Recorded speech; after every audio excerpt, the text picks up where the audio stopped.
Ya, tak kenal maka tak akrab. Ya. Nama saya Biku Abijato. Pagi hari ini adalah sesi Dhamma Class, ya. Dan ini sepertinya pertama kali saya mengisi di Wihara Tanah Putih. Namun kegiatan pagi ini kegiatan tambahan. Sebenarnya tujuan saya datang adalah mengisi kegiatan untuk guru-guru sekolah minggu Buddhis, ya, dari berbagai daerah, terutama Jawa Tengah.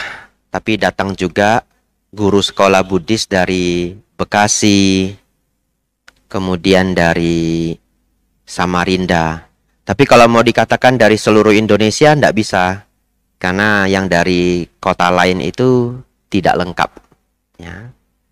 Oleh karena itu, pagi ini saya tidak membuat bahan ceramah yang mendalam. Tujuannya dua. Biasanya, kalau saya baru pertama kali mengisi di satu tempat, saya ramah tamah dulu. Ya. Kita saling kenal dulu. Saya tidak kenal Bapak Ibu tidak kenal saya. Kadang saya mau cerita apa, saya juga tidak tahu. Betul ya? Karena tidak saling mengenal. Begitu. Kalau wihara itu sudah sering saya datangi, saya kenal ya, mungkin 30%, 40% dari yang hadir. Di situ ceramah menjadi lebih menyenangkan. Seperti bicara dari hati ke hati. Nah, kemudian pagi ini ternyata pagi yang sangat lelah bagi saya. Ini curhat dulu boleh ya?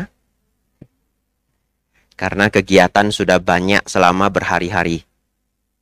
Dor itu artinya tidak putus-putus. Ya. Kemarin berangkat dari Mendut ke Pekalongan. Ada Patidana. Ya. Tempatnya Bu Litin, duduk paling belakang. Ya, ibu dari Pekalongan. Ada yang dari Pekalongan? Enggak, Semarang semua. Ya. Itu pertama kali saya ke Pekalongan juga. Kegiatan di Pekalongan, kemudian berangkat ke sini.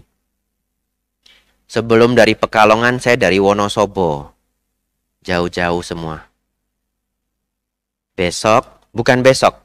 Sore ini saya mengisi di Parakan. Besok di Muntilan. Baru boleh istirahat. Jadi saya harus berjuang lagi sore ini dan besok. Tapi dua jadwal ini bukan dari saya. Apa maksudnya? Biasanya saya menyusun jadwal itu agak balance. Ya, saya mengisi 2 hari, 3 hari, saya tahu saya akan capek, saya istirahat 1 hari gitu. Tapi kegiatan sore nanti di Parakan dan juga besok di Muntilan itu adalah tugas dari Bante Joti Damo. Jadi tidak saya geser lagi. Jadi kadang-kadang jadwalnya saya yang buat, kadang-kadang jadwal itu dari guru. Ya, ini cerita-cerita. Saudara-saudari, judul Dhamma kelas pagi hari ini adalah berkah dan kebijaksanaan. Ya. Boleh kita cerita mengenai itu, boleh juga cerita di luar itu. Pagi ini saya akan ubah kegiatannya menjadi tanya jawab Dhamma saja. Ya. Kalau saudara-saudari ingin bertanya apa, silahkan. Ya. Tapi seringnya juga nggak ada yang nanya gitu. Ya. Dibuat kegiatan tanya jawab tapi nggak ada yang nanya. Nggak ada yang nanya, terpaksa saya nanya sendiri, jawab sendiri. Saudara-saudari, sebelum Bapak Ibu Saudara bertanya, saya pikir ini kebijaksanaan.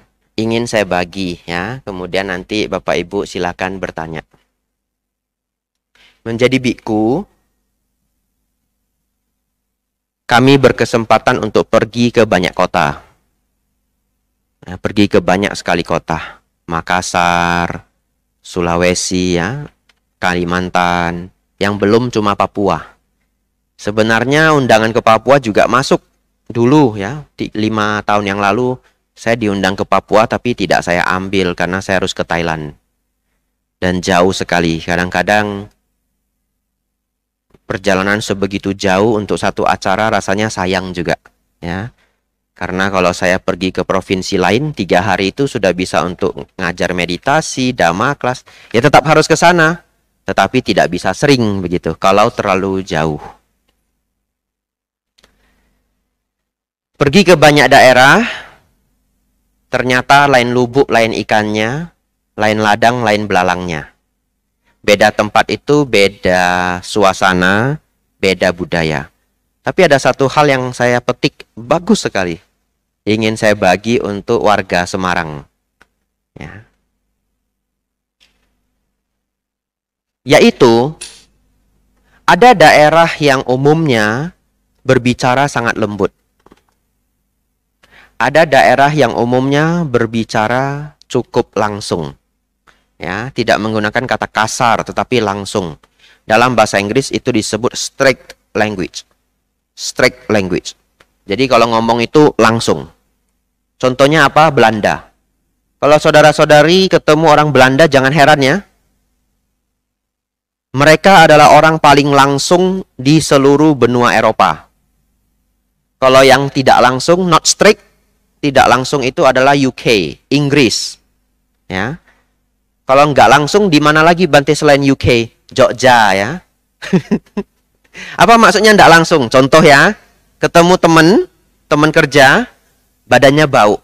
Berani Bapak Ibu ngasih tahu badannya bau? Susah juga ya. Ya, Semarang ini juga tidak straight, tidak langsung. Ya, termasuk yang not straight. Dalam bahasa Inggris istilahnya not straight language. Susah mau ngasih tahu badannya bau, susah banget. Gimana caranya ya? Harus seperti ini mungkin. Panas ya Semarang ya. Betul ya? Panas Semarang. Kalau ndak sering mandi, wah badan jadi agak kurang nyaman. Ada aroma. Badan saya bau ndak ya? Mau ngomongin orang terpaksa ngorbankan diri ya? Badan saya bau ndak ya? Coba badan saya bau ndak? Oh, ndak bau Bante. Iya. Padahal pengen ngasih tahu.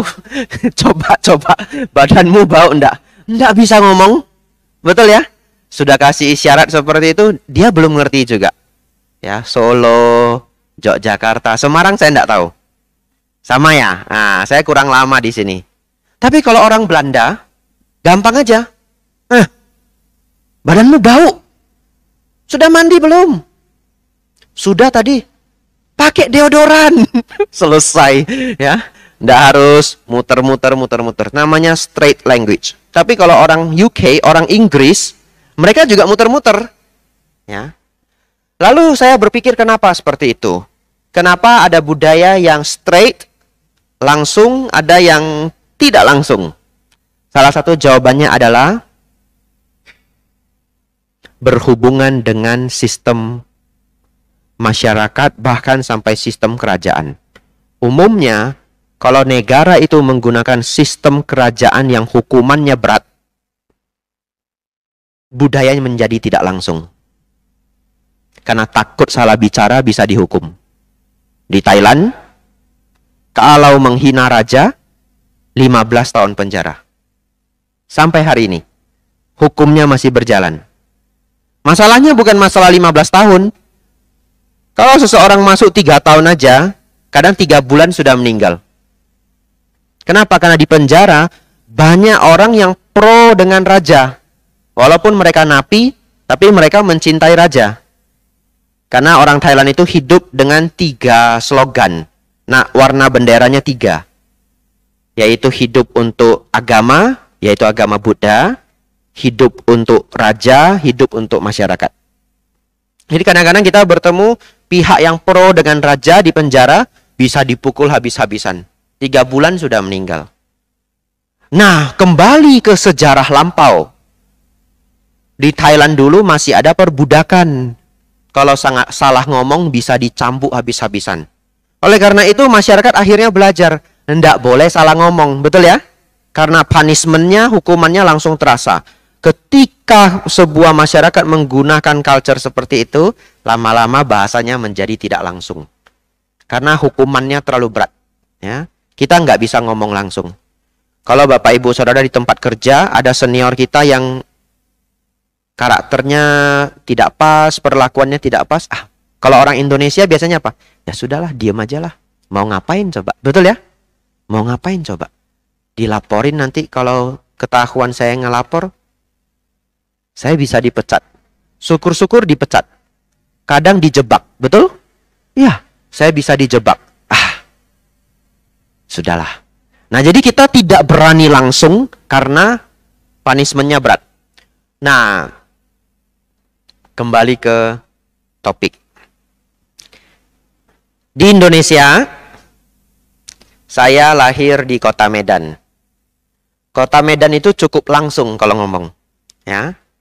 Lalu saya pindah ke Yogyakarta setelah menjadi Samanera. Dan saya terkejut bukan kepalang. Ternyata culture-nya beda sekali. Benar-benar beda. Benar-benar beda. Saya dulu tidak menyangka ada sekelompok masyarakat sesopan itu. Karena kalau di Kota Medan, Bapak Ibu tahu, kalau Bapak Ibu naik bus umum, lalu kita jalan paling belakang, ada kernetnya. Tahu kernet ya? Nah, ada keneknya. Kita jarang jalan agak lambat. Dan kita paling belakang. Tahu keneknya bagaimana? Naik bang, ayo. Bukan kau aja seorang yang mau naik bus. Digituin. Tapi biasa aja. Kalau orang Medan digituin biasa aja. Sabar bang, gitu ya. Lalu beli cabai. Ini kisah nyata. Beli cabai. Nah, kalau beli cabai, cabainya dipilih-pilih. Betul? Kalau belinya nggak banyak. Kalau belinya banyak nggak bisa milih. Belinya sedikit, milih yang bagus. Karena kalau beli on-onan kan lebih mahal. Daripada beli kiloan. Nah, sudah mahal, privilege-nya apa? Dipilih yang bagus. Tahu enggak? Anda pilih terlalu lama, sebentar lagi Anda dibentak ya. Bentaknya bagaimana? Kau pilihlah itu semua, enggak usahlah aku jualan. Nah, ini bahasa Batak ya, nada Batak. Kau pilihlah itu semua, enggak usahlah aku jualan. Tapi, ketika dulu saya di Medan, itu biasa aja dibegitukan. Ya, kalau dibegitukan kita bagaimana? Sabar bu, masih banyak itu jualannya masih banyak, tenang. Orangnya juga nggak marah dibegituin. Jadi ternyata ketika satu culture itu straight, omong-omongnya langsung, ada satu kekuatan yang tumbuh. Yaitu jadi tidak gampang sakit hati. Betul? Karena biasa aja. Dikasari, bahasanya kasar, bahasanya langsung, biasa aja. Tapi kalau saya di Yogyakarta, saya ngomong seperti itu, wah, umatnya misalkan menjemput. Kemudian saya ngomong agak langsung, entah apa sajalah contohnya. Orangnya mungkin tidak datang lagi 2 kali ya. Ya, tapi apa yang saya pelajari dari sini, yang ingin saya bagikan adalah, ada satu kebiasaan orang Sumatera, mungkin tidak semua, tapi ini yang saya amati. Ada yang namanya ngobrol sekali duduk. Ya, ngobrol sekali duduk. Apa maksudnya ngobrol sekali duduk? Karena bahasanya begitu langsung, kalau ngomong tidak ada remnya, apa aja diungkapkan. Ada bagusnya.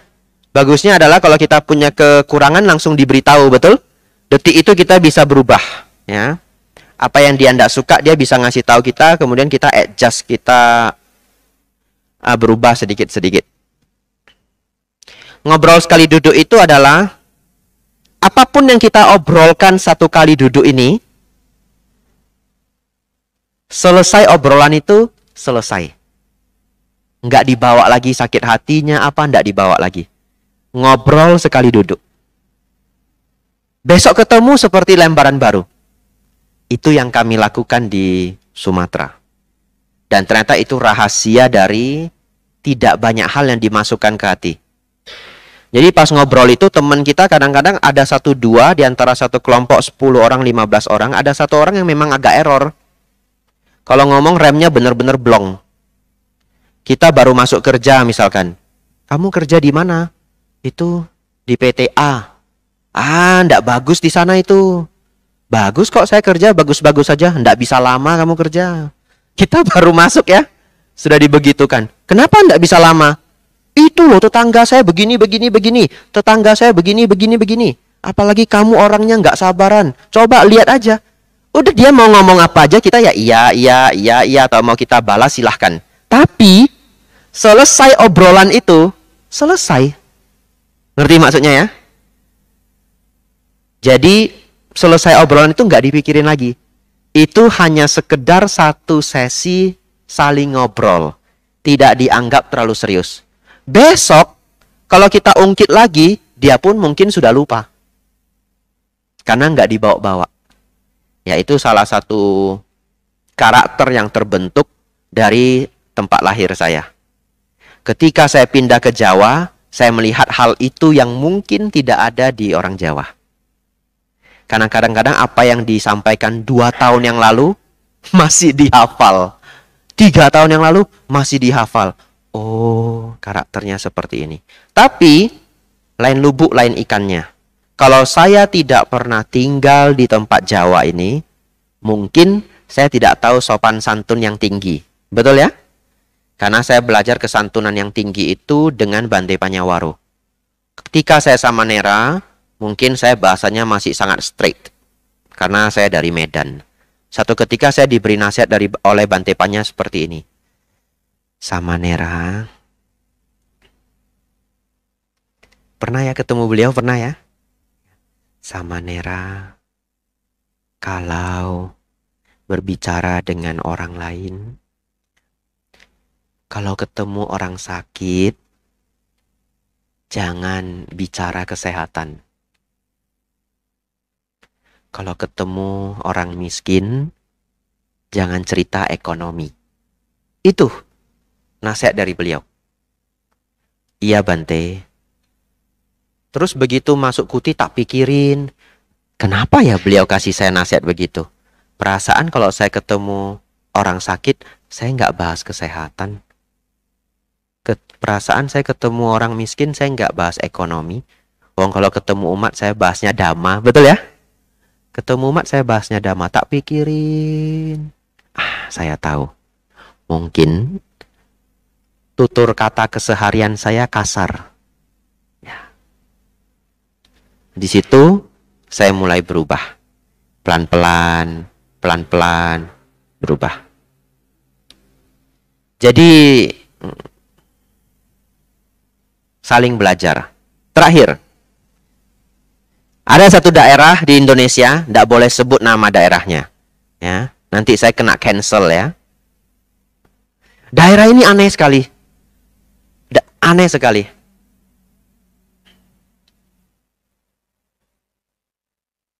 Orang yang datang dari daerah ini tidak tahu kenapa, saya sudah ketemu cukup banyak. Mereka punya satu sifat. Suka memerintah orang lain. Tapi sepertinya mereka tidak tahu kalau itu tidak pas. Karena di daerahnya mungkin itu biasa saja. Sangat gampang memerintah orang lain. Padahal tidak dipikirkan perintah itu pantas atau tidak pantas.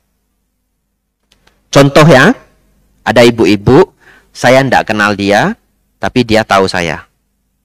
Saya datang ke provinsi ini, lalu berkegiatan ibu itu ikut. Jadi, kebiasaan di daerah ini adalah beberapa orang di daerah ini pintar memerintah, tapi menurut saya tidak pas. Maksudnya bagaimana? Ibu ini bisa tiba-tiba seperti ini. Bante, nanti jam 4 saya mau sembayang sama teman-teman. Bante mimpin nanti jam 4. Merintah, ngerti ya? Bukan, Bante bisa ndak nanti jam 4 mimpin? Enggak. Bante mimpin nanti jam 4. Jadi jam 4 di Dharmasala Bante. Ya Bante ya, makasih gitu. Saya gak punya kesempatan menjawab. Tapi saya cukup terkejut. Mungkin kalau ibu ini bertemu dengan biku-biku Jawa Tengah, biku-biku Jawa Tengah juga pusing ngadapinnya. Mau menolak sungkan, betul?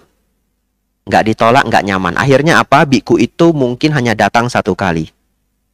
Tidak pernah datang lagi. Cukup banyak wihara yang tidak memahami bahwa sifat biku berbeda-beda. Bantenya kok nggak datang lagi ya? Karena bantenya nggak tahu bagaimana cara menolak kalau diperintah. Lalu apa yang saya lakukan?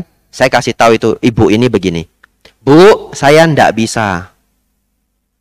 Kenapa Bante? Nggak bisa. Selesai. Tidak ada alasan. Agar apa? Agar ibu itu sadar.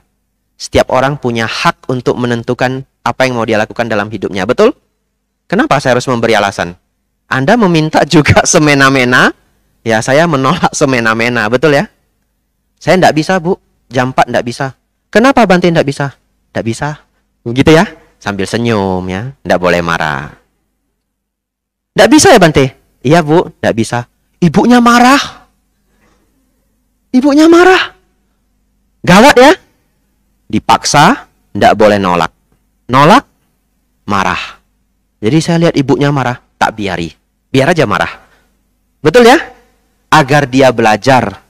Anda tidak bisa seperti itu ke orang lain. Saya bukan jahat, tidak mau mimpin sembayangan jam 4 sore. Tapi saya mau ibu ini belajar. Bu, jangan seperti itu. Dia bahkan seperti itu ke biku. Ngerti maksud saya ya? Kalau ke orang lain seperti apa? Tidak ngerti lagi. Ke biku saja dia seperti itu. Apalagi ke orang lain. Saya tidak masalah dibegitukan. Masalah saya adalah saya ingin ibu itu belajar. Bu, jangan begitu. Begitu ya? Bu, jam 4 saya tidak bisa. Kenapa Bante tidak bisa? Tidak bisa. Tidak bisa Bante. Tidak bisa. Begitu ya? Kenapa Bante? Kenapa? Tidak bisa Bu. Gitu. Ya. Lalu ternyata memang itu adalah culture di sana. 3 kali dari 3 orang yang berbeda, saya mendapatkan arahan seperti itu. Kadang-kadang lebih unik lagi. Ada anak muda, tiba-tiba datang ke saya. Ikut kegiatan. Kegiatan beramai-ramai. Bante, ini Bante, si A, si B, si C. 3 orang ini Bante, begini, begini, begini, begini. Nanti Bante tegur. Saya diperintah lagi. Ini ditegur Bante, Bante kasih tahu aja begini, begini, begini. Tak ya. Saya nggak kenal si A, si B, si C. Saya nggak tahu itu fakta atau bukan. Betul ya? Saya nggak tahu. Yang dia laporkan ke saya itu fakta atau enggak, saya nggak tahu. Gitu. Lalu, Bante nanti tegur Bante. Kasih tahu begini, begini, begini. Gimana ini ya? Saya jawab begini. Maaf ya, itu bukan kebiasaan saya. Hah? Ini keliru Bante. Bante tidak boleh biarkan. Ya itu bukan kebiasaan saya. Sudah, tidak apa-apa. Tugas saya di sini hanya mengajar. Saya hanya diundang untuk mengajar. Kalau yang bagian-bagian itu biar panitia saja yang urus. 2 kali. Nah, bukan Semarang ya. Bukan Semarang. Tenang, bukan Semarang. Orang Semarang baik-baik. Ya, kalau meminta ya. Umumnya semua daerah Jawa Tengah ini sangat santun. Betul ya? Tahu kalau orang lain punya jadwal. Kalau mau ketemu orang ya janji dulu ya, kecuali teman sendiri dan sebagainya. Ya, jadi banyak jalan, banyak pengalaman di sini saya sharing ya.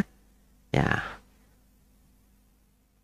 Tapi apa manfaatnya saya sharing di sini? Toh saya tidak bisa mengubah karakter orang satu kota, betul ya? Yang ingin saya sharingkan ke Bapak Ibu Saudara, kalau Bapak Ibu ketemu hal seperti itu jangan lekas marah. Karena lain lubuk, lain ikannya. Betul ya? Anda ketemu orang ngomong kok nggak ada remnya, mungkin dia bukan lahir di Pulau Jawa. Begitu ya? Rodo sabar. Ya. Anda ketemu orang yang diperintah A, B, C, A, B, C, nggak ada sungkannya kalau ngasih tahu merintah nggak ada sungkannya. Oh, ingat dulu Bante pernah cerita. Memang ada sekelompok orang seperti itu. Begitu ya? Solusinya apa? Nggak bisa Pak. Hah? Nggak bisa? Iya nggak bisa. Kenapa? Nggak bisa. Itu ya solusinya ya. Habis itu orangnya marah ya. Bapak Ibu Saudara, ada pertanyaan silahkan.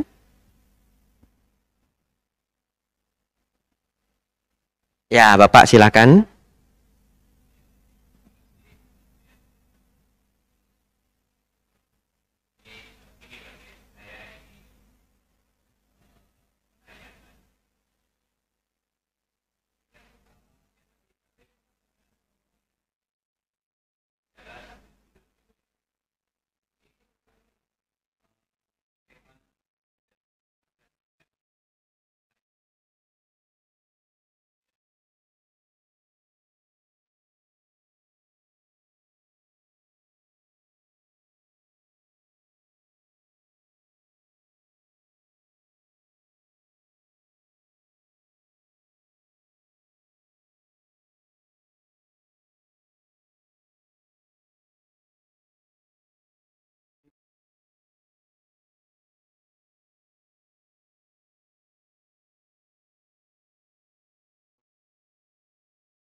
Ya, kalau orang yang bijaksana itu selalu menjalani hal-hal yang membawa berkah. Orang yang bijaksana berupaya menjalankan hal-hal yang penuh berkah. Ya. Tapi orang yang mendapatkan berkah belum pasti bijaksana. Karena berkah poinnya banyak. Ya. Dalam Manggala Sutta ada 38 poin berkah. Misalkan menopang ayah dan ibu adalah berkah. Ada seorang anak baik sekali, rajin sekali. Dia rawat ayah dan ibunya. Ya, karena ayah ibunya sudah tua, dia menyiapkan makanan, menopang kalau orang tuanya butuh bantuan. Tapi apakah dia pasti orang bijaksana? Belum tentu. Dia bisa saja seorang anak yang baik hati, ya, yang belum bijaksana. Tapi kalau orang bijaksana sudah memahami dhamma, memahami kehidupan, memahami dirinya, memahami orang lain, maka setiap dia akan melakukan sesuatu, dia renungkan. Yang akan saya lakukan ini baik atau buruk. Kalau buruk tidak akan dia lakukan. Kalau baik akan dia lakukan. Nah, ketika dia hanya memilih hal-hal yang baik saja, itu otomatis adalah berkah. Jadi orang bijaksana itu adalah orang yang penuh berkah. Orang bijaksana adalah orang yang penuh berkah. Contoh, setelah dia belajar dhamma, ada satu syair di Manggala Sutta, syair-syair awal, asewana cak balanang panditanan cak sewana. Jangan bergaul dengan orang bodoh, bergaulah dengan orang bijaksana. Bodoh di sini dalam artian Sang Buddha itu adalah tidak bermoral, ya, tidak punya kedermawanan, tidak punya kebaikan hati. Nah, ketika dia bergaul di masyarakat, kita punya hak toh untuk memilih teman, ya. Saya datang ke Semarang ini banyak sekali orang. Sayangnya saya belum banyak mengenal Bapak Ibu Saudara. Biasanya kalau saya nanti datang lagi ketemu Bapak Ibu, saya tanya namanya siapa, lama-lama kenal banyak. Tapi itu perlu waktu, betul ya? Kalau kita tidak saling mengenal, memberi dhamma kelas seperti ini agak kering. Tapi tidak apa-apa, kita jalani dulu, lama-lama jadi kenal. Ya, awal-awalnya jadi sangat kering. Nah, kalau kita masuk ke satu komunitas, ini teman-teman semuanya jumlahnya 50 orang lebih misalkan. Kita punya kesempatan untuk mengenal. Pelan-pelan, keliling, mengenal. Setelah kenal semua, tahu kualitas lebih kurang dari setiap yang hadir. Lalu, memilih akan dekat dengan siapa. Betul? Ketika kita memilih mau dekat dengan siapa, itulah kebijaksanaan. Asewana cak balanang pandita nancak sewana. Saya beri contoh. Kalau saya datang ke satu tempat, satu wihara, ketemu seorang umat, mungkin umat itu yang menjemput saya, atau menemani saya ketika di wihara. Dia belum kenal saya, kita belum pernah ngobrol, belum pernah diskusi. Tapi selama 1 jam perjalanan, semua isi kepalanya adalah negatif. Semua isi kepalanya adalah negatif. Dari menit pertama sampai menit terakhir, orang ini tidak akan saya cari.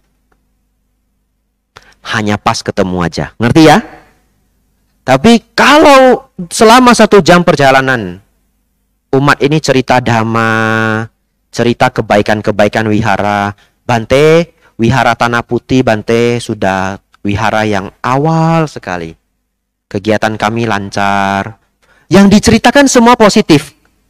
Orang ini akan saya cari. Kalau saya ke Semarang, saya mungkin cek dia. Lagi di mana? Saya di wihara Tanah Putih. Tapi masuk akal enggak? Saya datang sebagai pengajar.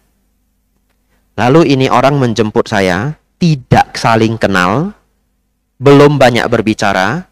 Sejak menit pertama, Bante, di wihara itu Bante, itu ada pengurus A dengan pengurus B berantem. 1 kali. Betul ya? Bante,